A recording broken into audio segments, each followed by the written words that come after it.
வணக்கம் மக்களே. இன்னைக்கு ஸ்ரீவைகுண்டத்துல இருக்கிற குருஸ் கோவில்னு எல்லோரும் செல்லமா அழைக்கிற புனித சந்தியாகப்பர் கோவில் திருவிழா கொடியேற்றத்தோட தொடங்கியிருக்கு. திருவிழாவோட முக்கியமான நிகழ்ச்சி சப்பர பவனி வர்ற 25ஆம் தேதி நடக்கு. எல்லோரும் மறக்காம வந்துருங்க. நம்முடைய டிப்போவில் ஊண்டியல் இருக்கிறது. நீங்கள் பெற்று கருத்துக்கள் பெற்று வாங்குதல்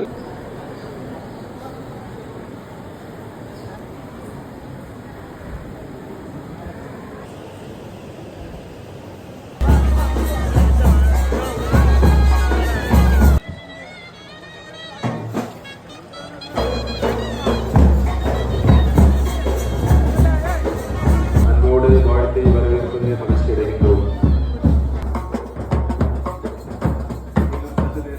திருக்கொடியானது ஏற்றப்பட இருக்கிறது. எனவே ஆங்காங்கே இருப்பவர்கள் உங்களுடைய உடைமைகளை பத்திரமாக பார்த்துக் கொள்ள வேண்டும். விலை உயர்ந்த வகைகள், விலை உயர்ந்த நேசை பொருட்களை பெற்றுக்கொள்ள விரும்புகிறவர்கள் திருத்தலங்களுடைய இது திருவிழா கொடியேற்றத்திற்கு வருகை தந்திருக்கக்கூடிய உங்கள் அனைவரையும் இப்போவருக்கு வரவும் உங்களுடைய தந்தை இங்கே காத்துக் கொண்டிருக்கிறார்.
Wow.